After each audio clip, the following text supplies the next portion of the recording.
In this video, I wanted to talk about drawing compositional thumbnails. So to start off, this video is probably going to be a little long because there's a lot of stuff that I want to cover. Oops. And to start off, I just want to tell you that if you are drawing digitally, I'm using Paint Tool Sci, but usually you can change like the canvas size to inches, or you could use centimeters, millimeters, percentage. Personally, I usually use pixels when I'm dealing with digital, and it does get a bit weird, but for my convenience, I am going to quickly just change this back to the normal pixel setting that I use. But like, I did want to point out that you can try to work in inches, which I always wonder how accurate it truly is. And I bet there is some degree of accuracy when it comes to your program, but I guess you would have to print it out to be certain. So yeah, you can work in different units, but just know there are always quirks that arise. I mean, maybe I'm wrong here and maybe the technology is a little bit better than what it once was, but I've always felt like when you deal with that, you get weird behavior. Not always, but sometimes. So, thumbnails. Let's talk about thumbnails. Thumbnails are a tool, and I think they're a pretty interesting concept for a tool in which and that works. It's not perfect. Well, I'm gonna redo that a little bit, try to get it more on. I think that works. Okay, so yeah, when it comes to thumbnails, they are a tool, and they're a pretty interesting tool to deal with. Oops. Oh, that's stupid. There you go. Now, whether you're dealing with digital or you're dealing with physical, I'm going to talk about various methods that I've come across for working with thumbnails. I'm going to put the title up a little higher. So, when you have a thumbnail, don't look at it as limiting. Look at it as constricting yourself to greatness. Now, I know that's weird to say, but when I first started learning, I always had a hard time understanding the importance of constraints. And I think constraints are, well, they're important, whether it be a page in front of you or whether it be a canvas.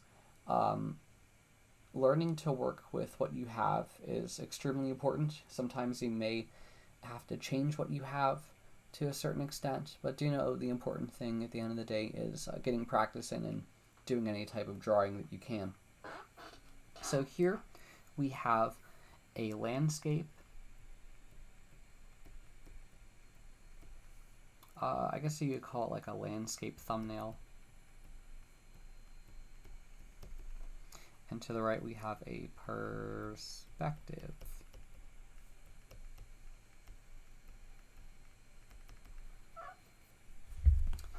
And the cool thing about them is that, well, this one's 3, I should put an X, by 2 inches. I guess I should have done that as well.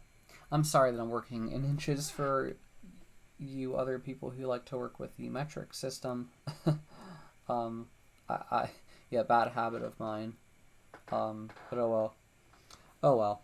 And for this example's sake, this will be 3 inches, or sorry, 2 inches by 3 inches. Now, different thumbnails serve different purposes. Now, I know some people may say, why not use a square one? I think the main reason why, well, I guess it's hard for me to say. How about if I try to draw one real quick, just for convenience sake? I think more often than not, some issues arise when you use a perfect square. I think, okay, why won't you click? Okay, there it goes. And don't quote me on this, but I think I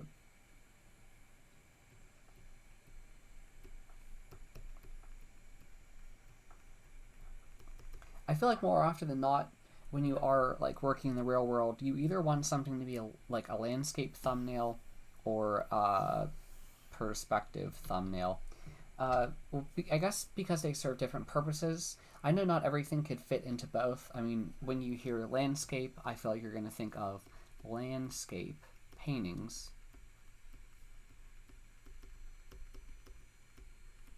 And when you think of, I said perspective, I meant portrait. I am really sorry. Why did I say perspective? Oh well. Portrait thumbnail. When I think of portrait, think of like, well, like a portrait of a person, like a person. Really sorry for that. I'm a bit tired. I work exhausted all the time. I shouldn't. Okay, so you know, a portrait for like a portrait view. If you have a phone, I'm pretty sure you're familiar. You're probably more familiar with landscape and portrait than you might be of in this sense. I mean, I'm pretty sure it has something to do with either design or some classic holdover. But yeah, I think when it comes to those, you have that. Now, can you use a square thumbnail instead? I absolutely think you can, but I think issues start to arise. So I can't remember where exactly I have read this, but there's something known as the bullseye problem. And what is the bullseye problem? Well, if you're familiar with a bullseye, oops, I think I made my text white. Okay, here we go. If you're familiar with a bullseye, well, you have like a bunch of rings that keep going greater and greater and greater, and then you have something right there. So, and just know, I think the bullseye problem could go with like whether you're working in landscape, portrait, or even maybe a square. I mean, who knows? Maybe you could have some other weird shape as well. But the point I'm trying to say here is I think the problem with the bullseye is that if you put something exactly in the center, that's going to drag all the attention away from everything. And I can't remember where I read it. I mean, it may just be public knowledge that if you put the thing of most interest in the middle, people may not pay attention to everything else that may be going on within your thumbnail. And perhaps the problem with the square thumbnail is that when you, well, I guess when you're working with it, more often than not, you may be working, like you may put the most interesting thing directly in the center, and you kind of run into the bullseye problem in composition.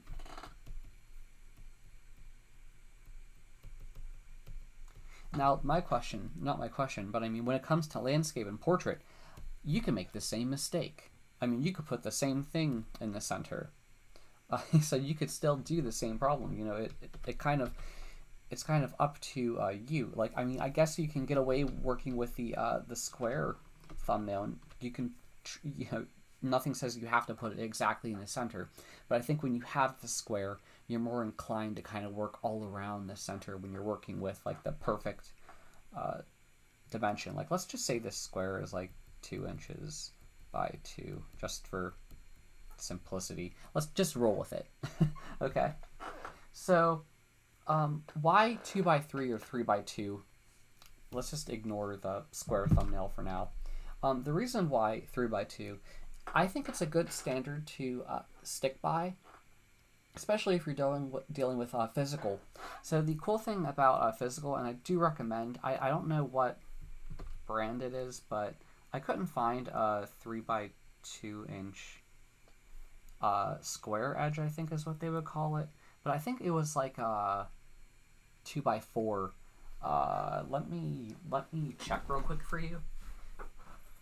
Give me one moment. It's actually a 3 by 4. I have a 3 by 4. It's by Zona Tool Company. It's an L square, so it's 3 by 4 inches. And with that, I could easily draw on physical paper uh, these little rectangles. I didn't call them rectangles. I mean, I guess, like, I should have said rectangle. Should have said L. Okay.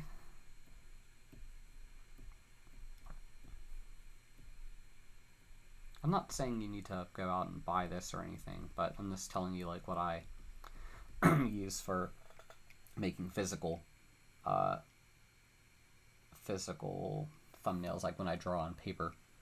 Okay, so, and I should have said portrait rectangle. Oops, sorry, hit my title.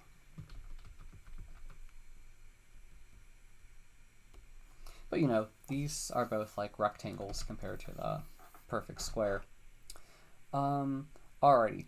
So the other thing that I wanted to talk about is, you know, when you work in that standard, I think it does kind of, I think it's more, it's hard for me to say. I feel like it just looks better. I'm not saying if you're working a landscape, you have to make something, like you have to do landscape paintings or something like that. Or if you're working in portrait, you have to do that. I'm saying it appears to me that those are the best things suited for those goals. But like there are exceptions to everything. Like you could do still life either in landscape or portrait.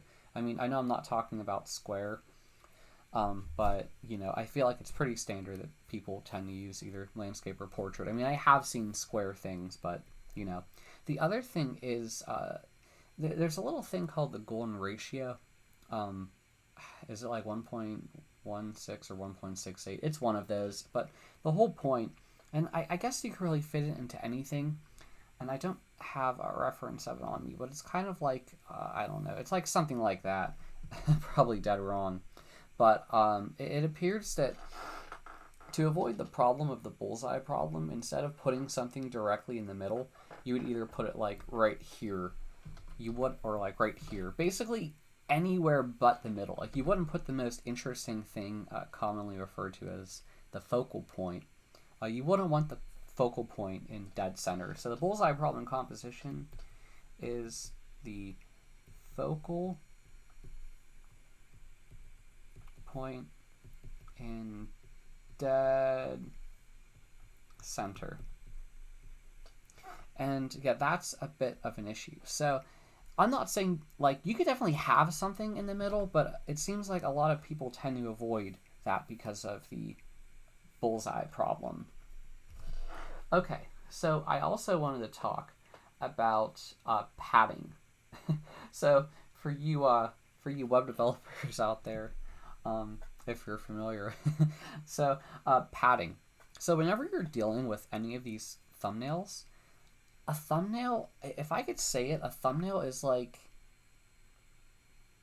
a way to practice something before you paint it. So I guess I'm gonna write it down here. It's like a way to practice composition for a painting. So I guess practice of a composition before painting. And I guess I could, like, that's not entirely accurate because I think not everyone who uses thumbnails may be painting. I think with the advent of like things like animation and comics, I mean, a lot of this could also be fit into things like storyboarding. I mean, I'm not an animator or anything like that, but I guess it tends to these things tend to get reused for various things, like perhaps telling a story or making, well, yeah, like telling a story before you actually make an animation. I think they call that storyboarding, and then you have, you know, I'm pretty sure you can do that for comics too, but I don't know. There's probably like a painting animation. It probably goes like, I don't know. It could be applied to something, probably even like mixed media. It never ends is what I'm trying to say. Maybe it's better to say it's more like practice of a composition for planning something. I think I just deleted all of my notes. That is not good. What the heck happened? Oh, phew, I didn't. I just made a new note. Okay, I'm good. I'm all good. I almost lost it for a second because I thought I accidentally deleted my notes that I have to the side. Okay, so wow, I feel good now. I have like a shot of adrenaline from learning I didn't lose everything. Okay, so yeah, I said animation or any of that. Alrighty, so let's talk about padding, as I was saying before with web development and all of that. So you either love padding or you hate it. Okay, so we have our thumbnails, right? So if you were actually painting on a painting, in general, you want to leave a certain amount of area. You do not want to paint on that area, or like not for a background color, but like the main focal points and other things that support that focal point. You want to leave. You want to leave it because let's say I'm going to be drawing like a leaf right here. Well, oh no, I hit the edge of the painting. So like that's like a major issue because you're not going to be able to fit the full leaf on the at the other end because look, we're like off the painting. So what a lot of people will do is they will say a certain small area is off limits to me drawing on, and you don't have to draw it. I've seen some people use tools to avoid it, but I feel like as long as you just try to keep within the bounds, I think that can work. So let me draw the bounds for you, and I'll try to do it in red. Oops, wrong tool. Okay, I just did it again. Okay, so like let's say, and why isn't it red? Should be red. That's why it's not red.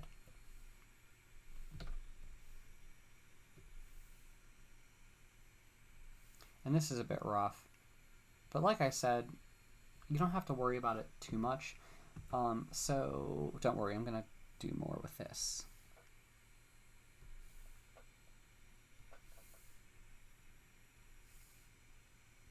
It's a bit rough, but it works for our example.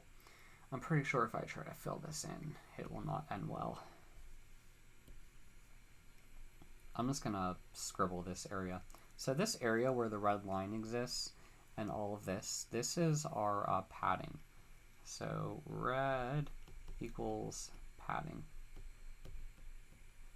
And I'm just going to quickly, and I drew on it already. That's so annoying because I wanted to reuse this. I'm just going to put that there. I'm going to delete this real quick. Thank you for bearing with me and through all of my mistakes as I go. I do appreciate it. Okay. We're going to save you for later. Okay. Back to what I was doing.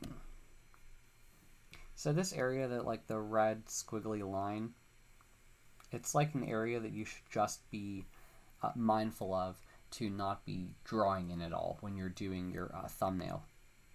Because, you know, you hit the border and, you know, you may run into things you won't be able to draw, or like, you know, working within the bounds is important to get used to. It's just really how to work with it all. But look at it as like a good limitation, you know, like a limitation to help yourself work through the process. And like I said, you do not have to draw a box for the padding. I was just doing it for an example. Don't draw padding area. Just know it. And you'll get used to it over time. Alrighty. So the next thing that I wanted to talk about is the simplification. So when you have a thumbnail, you can't work in the same level that you would work if you were, say, working with an actual painting. Am I really running out of room? Okay, I'm going to move everything over in 1 second. So when you are working with this, you have to understand that you're going to have to simplify things sometimes. And that's okay. That's the whole purpose of a lot of this. And simplification is a good thing, but it doesn't have to always represent everything you're going to use in the final version. Okay? These are all limitations to help, not to hurt you. Perhaps you'll even have to scrap some of my advice if you find something working for you better.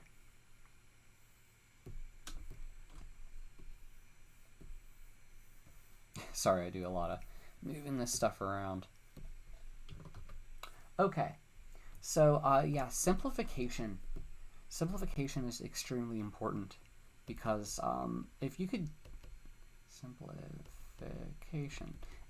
use smaller representatives of reality or fewer lines to represent something in your thumbnail, it's a lot more helpful than spending like a long period of time to draw it. There's a good chance that it's probably a waste of time for you to draw the full thing before you could actually commit to doing it. So dealing with it, you can have more time to explore, more time to experiment. Just keep that in the back of your head. Like say I wanted to draw a leaf, right? You may do a study on the side of a leaf. Let's say a leaf that's twirling a bit in 3D space or kind of like folded, right? You have a leaf, it has all this detail. Some leaves even have like hair on them. I'm not sure why. I think it may have something to do with insects or keeping them off or making it annoying for insects to be on it.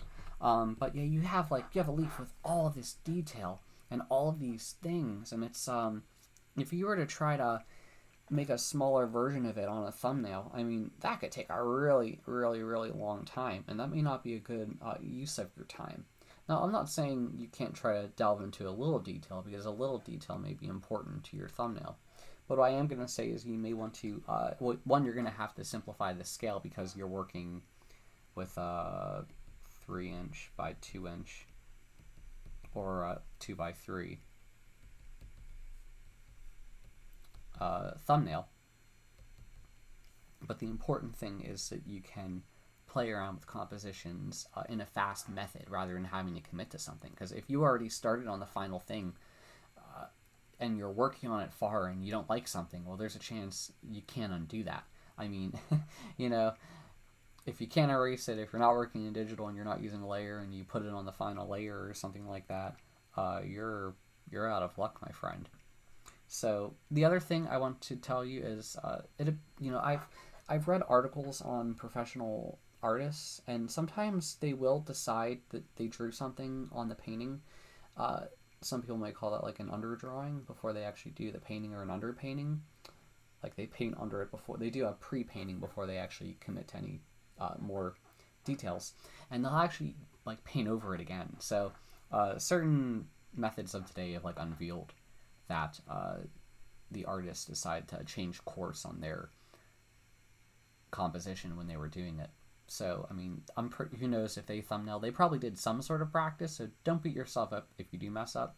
But just know that, like, compositional thumbnails are all about simpler practice things, and also working in a much smaller scale so you could view it at a distance. So, like, let's do this leaf.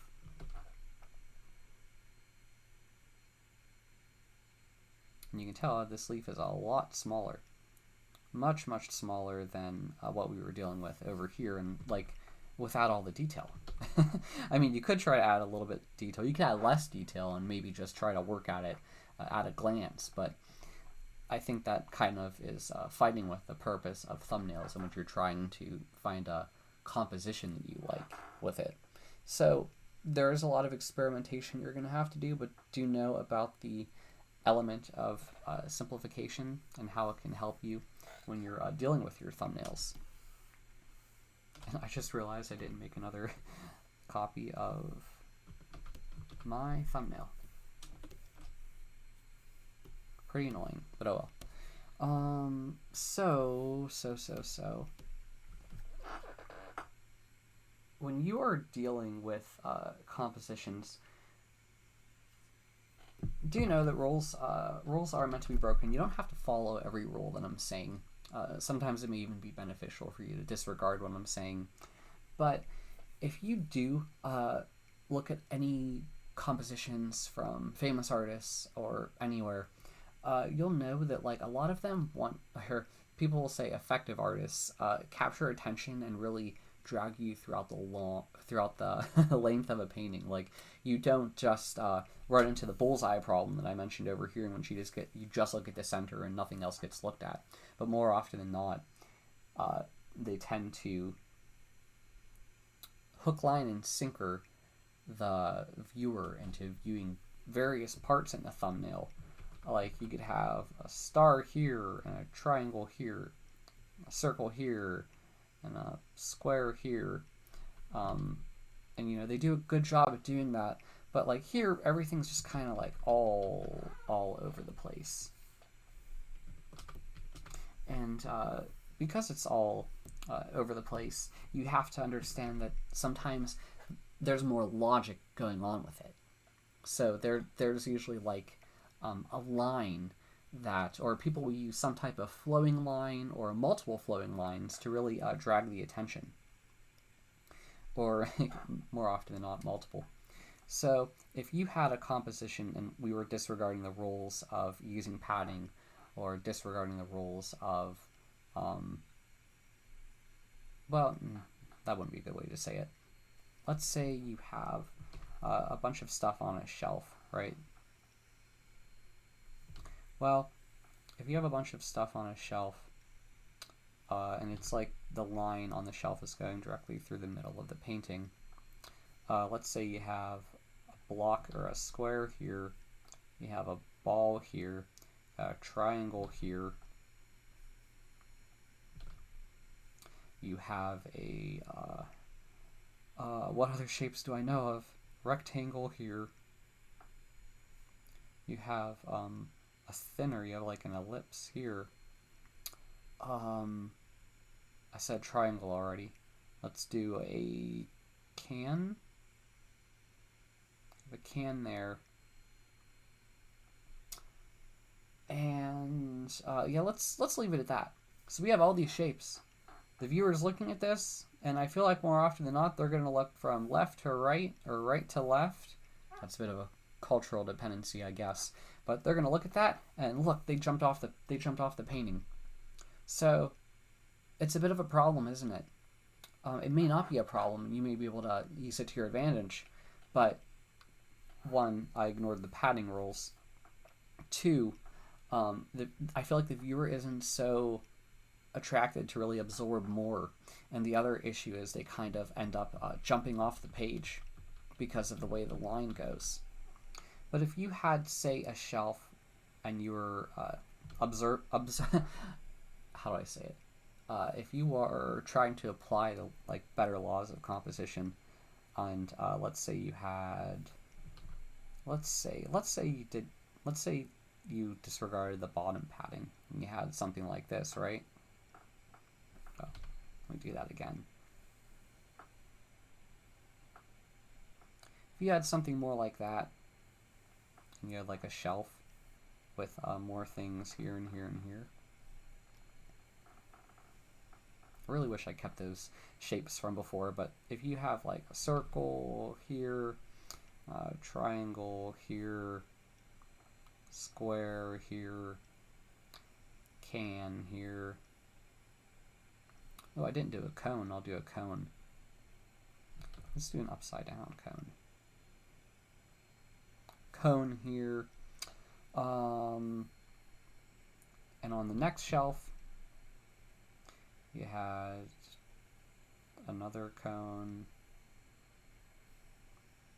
another circle, another square, another triangle.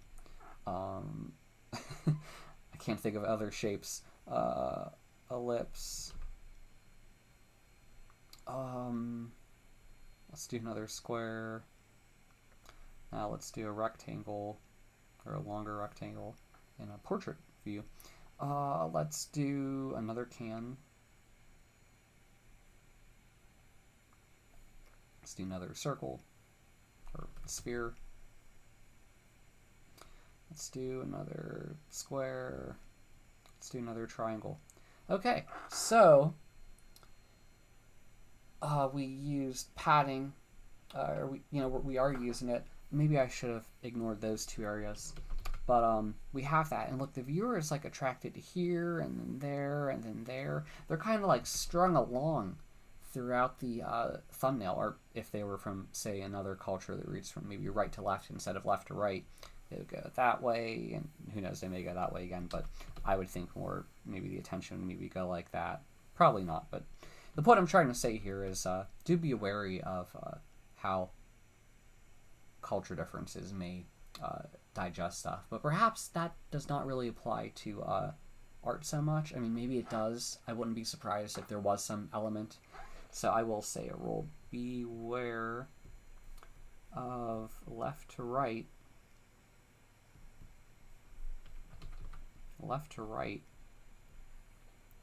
and right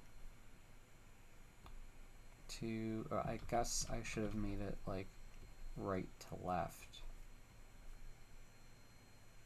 Yeah, like that. Okay. Alrighty. So, like, yeah, it's really interesting how you could string along the viewer in certain things, and beware of like certain dangers in which you go like immediately from the left into the right, and that's all, folks. So, like, with this, we kind of have a bit of a zigzag pattern, but I guess it really depends on the individual who is viewing it. There's a lot of different ways to really go along with it. Then you have other things like focal points and accents. So let's talk about focal points and accents, shall we? Oops, am I in the wrong layer? Okay, let's say I don't have a flower on me. I'm going to quickly pull up a flower. A rose, how about? Okay, I wasn't expecting that to be the first Google result, but alrighty. Alrighty. Wish I didn't know that. Alrighty. So, I have a rose off screen, and I'm going to work in this thumbnail, and we're going to talk about focal points and accents.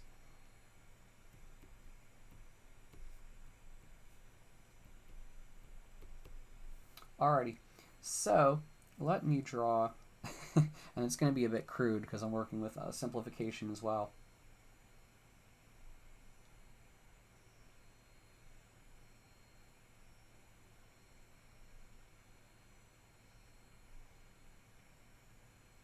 And I have to be honest with you, even with what I'm doing now, always use reference if you want to. I mean, I highly suggest it. It's just the way that a lot of people should work. Don't be afraid. Using a reference is a incredibly important thing. We do not learn in isolation. People learn from observing. I'm not saying everything you have to do has to be observational knowledge, but do be aware of it. And I just wanted to quickly fit that in before I get any comments about it. So we have a rose, a red rose, and this rose is the focal point.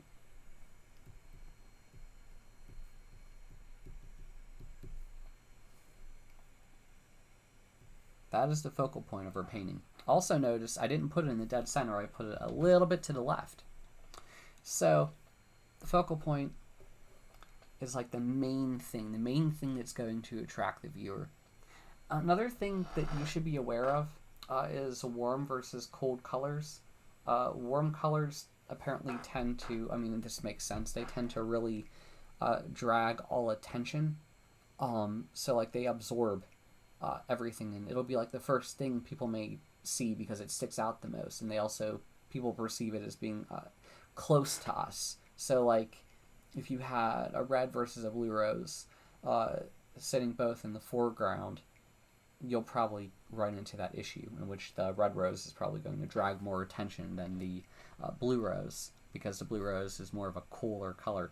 So be aware of color.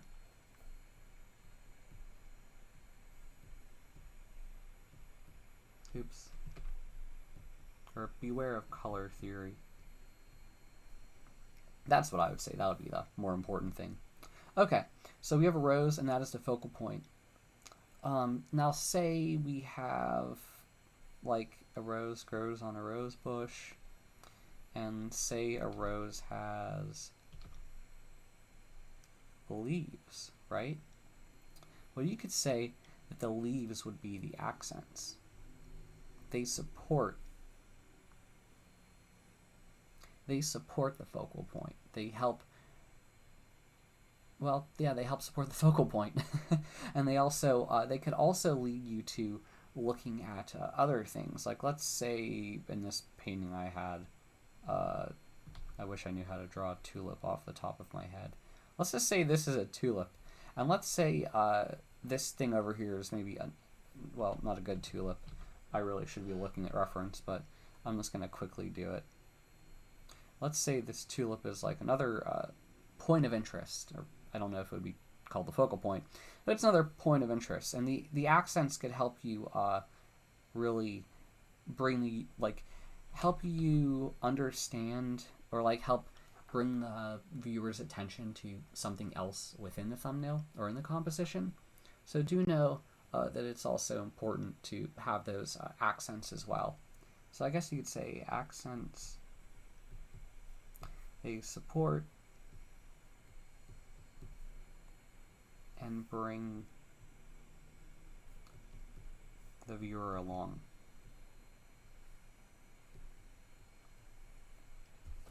Alrighty. Yeah, they're more like inviting points. It's kind of like if you were walking a trail, and it would be like the stones on a trail compared to just the, well, the part of the trail that you really can't walk on.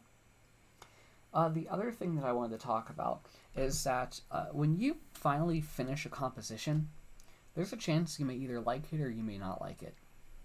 I think a lot of that has to do with the way things really play with each other. When you get to that point,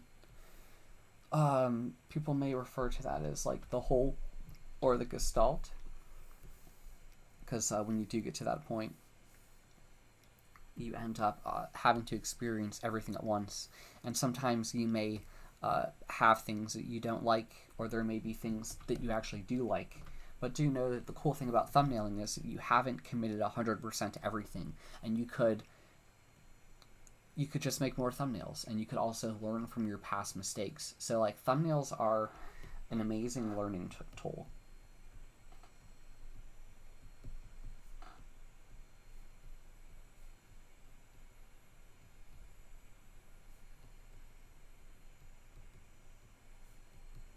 I really didn't need to write that, but they are an amazing learning tool. Now the other thing that I wanted to talk about is when you are doing simplification, something that I found that kind of helps me is dealing with simpler lines, whether that be straight lines, S curves or a variation, C curves or a variation, sometimes maybe even ellipses of varying degrees. Or you could work with like shapes or, you know, something else like that. But like I usually think of like a bean or something like that. But the point I'm trying to say is there are various tools, and a lot of these tools may fall into like other obscure weird forms of like you know, dragging along the viewer, or talking like like, you know, say when I was talking about the zigzag pattern, or whether people are just going to read it from right to left, something like that. Granted, it's not like writing, it's more like a painting or something like that. But just another thing, like all of these probably fall into a really obscure realm of dealing with, I think they would call it, well, I guess it would fall into the gestalt and rhythm. I hope I spelled rhythm right. I think I was good until the M. Okay. But yeah. Now the other thing, it becomes a lot eventually.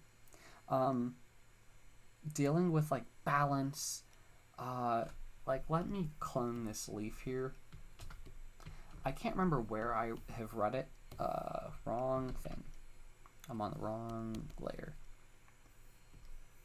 So I wanted to say I was reading something a long time ago, and it was talking about balance in a painting. And the thing about balance was apparently with the way we like to view things isn't always in even terms. So I wanted to say that dealing with an odd number of things tended to evoke a better response from people rather than having 4. I don't exactly know why. I feel like a lot of this kind of fits into the obscure way of how we like to view things. Like you have symmetry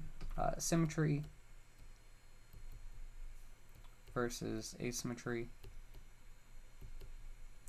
And I've always thought that, like, you know, when we look, say a person, for example, a person is symmetrical. Let's just assume a person is symmetrical. More often than not, like, I don't mean to, like, go down that rabbit hole, but, okay, a person is, just live, hear me out.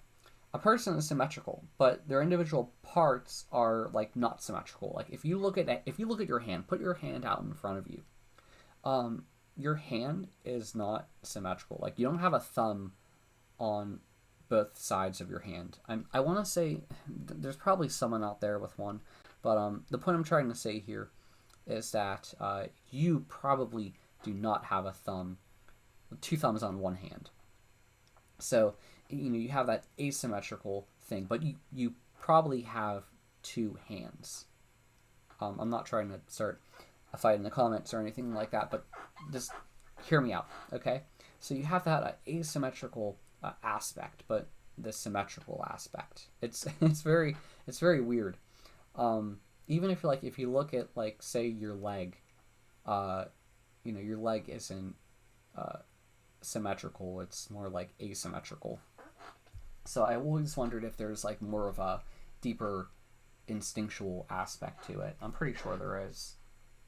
Okay, so now I wanted to talk about foreground, middle ground, and background. So when you are working on a painting, more often than not, I'm not saying you have to use all of these areas, but let's say this area is the background. Say it's the sun, right? Or it's like a sunset or something like that.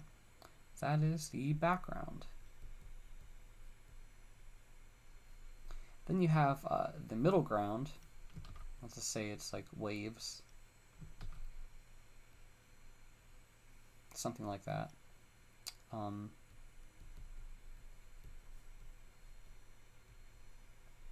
Then you have the foreground.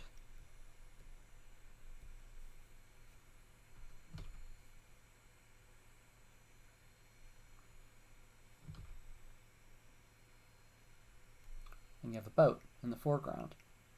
So commonly working with a background, middle ground, foreground, that's a way that a lot of people will deal with things when it comes to a painting and organization with it. I'm not saying you have to commit to only those 3.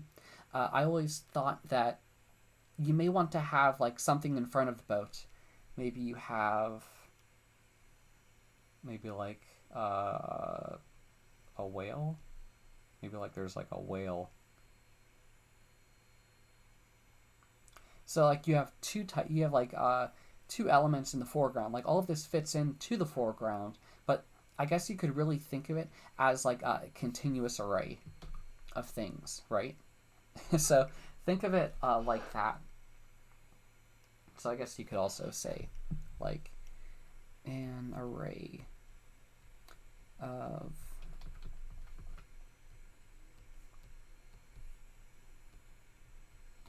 grounds exist. And I guess the only thing I could tell you is play with it and try to understand the different ones. But don't overwhelm yourself. But do know it's all there for you to experiment and try. Alrighty. So, another thing. Dealing with warm and cool colors. That's something I mentioned before over here, in which like warm colors appear closer.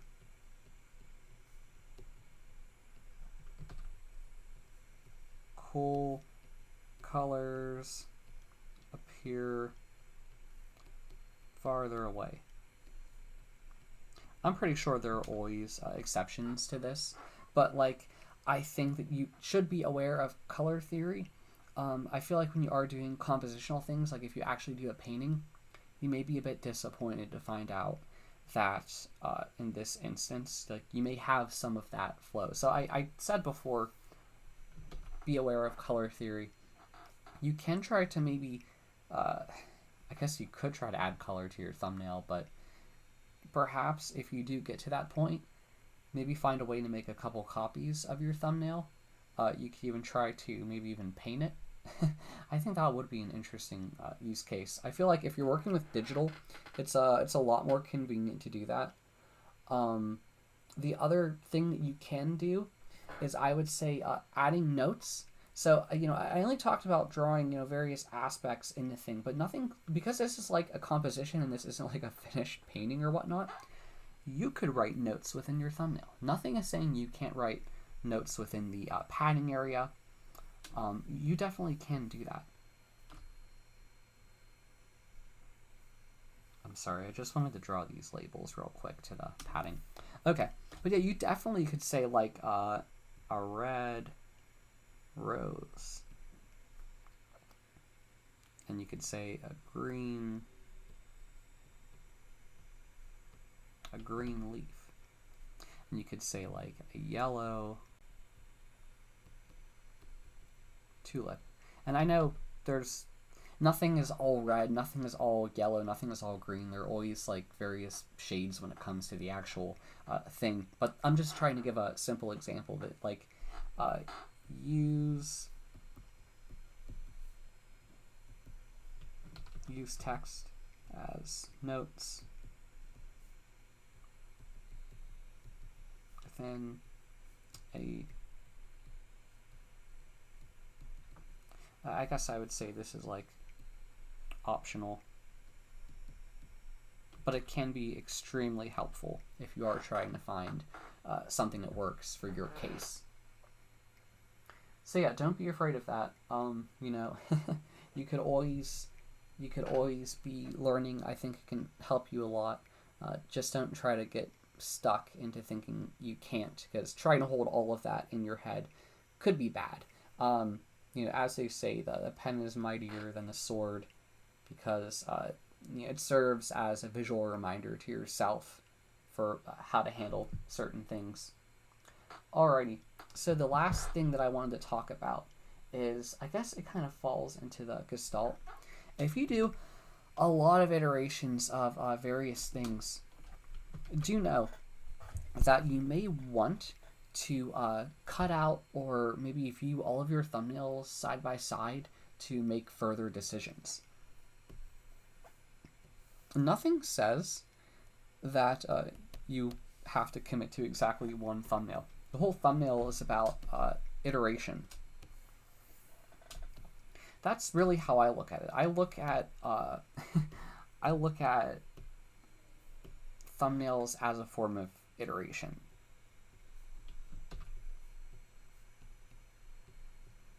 Or as a form of iterational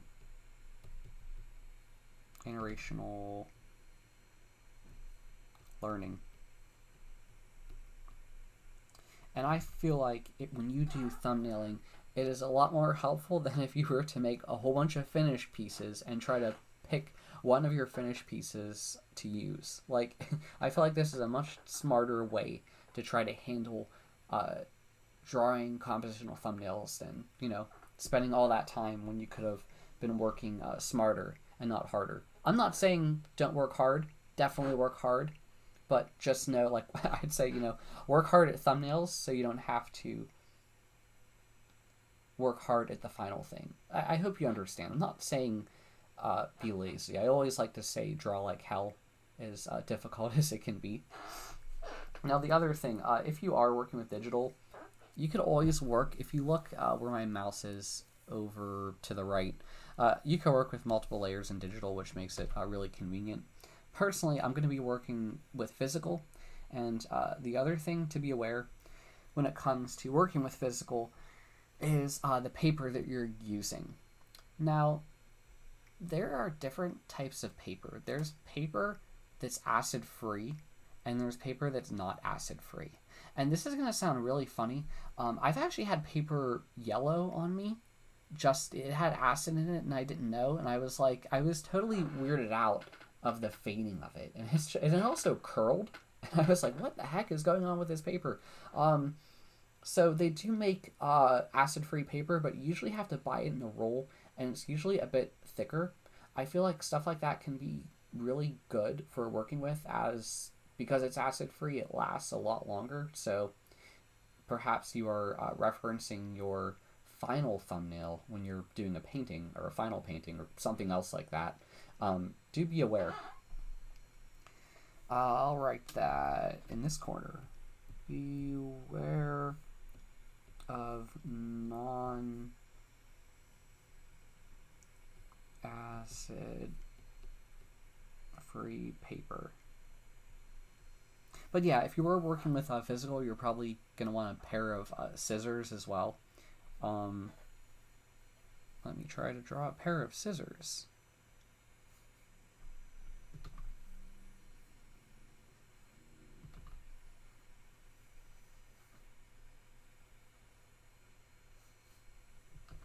I don't know how to draw scissors off the top of my head. See, this is why you use a reference. You should always use a reference of some sort. But I'm being stupid, so oh well. There's your pair of scissors, sort of, not really. Okay, so besides that, well, I guess I should get scissors. If you do cut out your thumbnails, you do want to know, have a flat area or maybe like a pin board to put all of your thumbnails on, so you can view them all like side by side. It can be incredibly helpful to do that, because obviously I feel like a big point of making all of your thumbnails is so you can compare and perhaps make your own conclusion of what works and what doesn't work, because there's a lot to there's probably a lot that you're going to have to experiment with, and I know no one probably likes to hear that. There's probably also a lot of failure you're going to have to do. I, myself included, I'm not going to go on a whim there and say I'm not immune from that. I am not immune from that, so please do know that I have a lot more failing to do. I am nowhere near to the level that I want to be, but I am working every day at trying to get there. But yeah, I'm pretty sure if you had a physical board, or if you are working digitally and you had a way to compare all of your thumbnails side by side, and this may be just for like one thing. I mean, you may work differently if you're like storyboarding or something. But yeah, if you have like a pin board, or like, I guess it would be like a bulletin board. I guess maybe it would really be called like a cork board, if you're familiar with what cork is.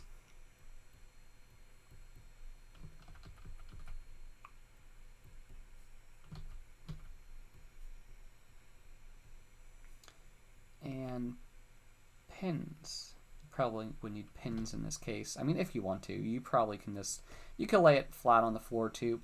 I do recommend that if you are putting all of these up, you probably don't want to tape them. Can use a pin. I guess you would probably have to like do it in the margin, which is pretty cool, because I said avoid drawing in the margin. And if you pin the margin, you're not losing any of your precious thumbnail. Pretty cool, right? I thought you would appreciate that, but you didn't think that I would reference the padding all the way near the end of this. So the last thing that I want to end with is people have said this in other ways. I've heard people say it in terms of like ditch your darlings. The whole point of that is trying to say don't wed yourself to a single thumbnail. The whole point of this is rapid iteration.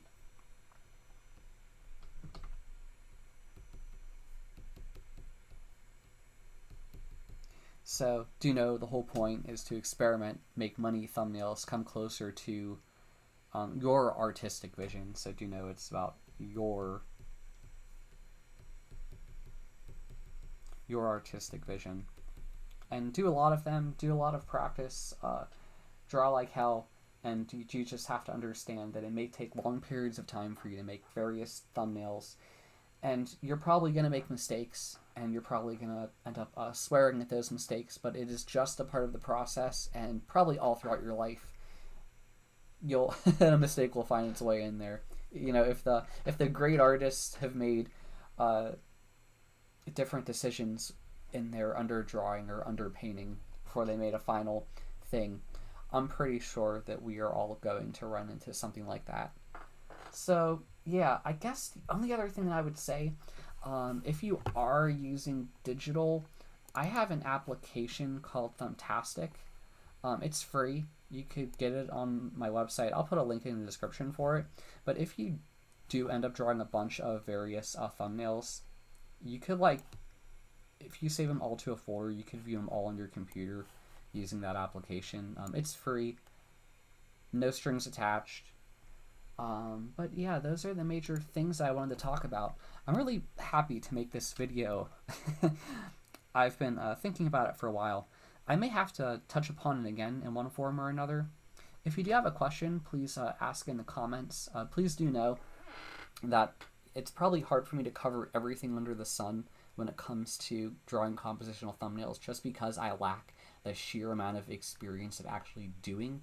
I've done some, but I have a lot more to do, and I need to get my drawing skills up much higher. So yeah, if you like the video, please like it. If you like my channel, please subscribe. And if you have a question, please ask in the comments. Thank you very much for listening to me throughout this entire video. I'm actually quite surprised that this video became so long, but I guess what matters is me trying to get the point across rather than the amount of time it takes for me to make it. So yeah, thank you very much for listening. I also have a Patreon, but I hate to even mention that. But yeah, thank you again for listening to me rant and talk and try to teach. Bye. Thanks again for listening.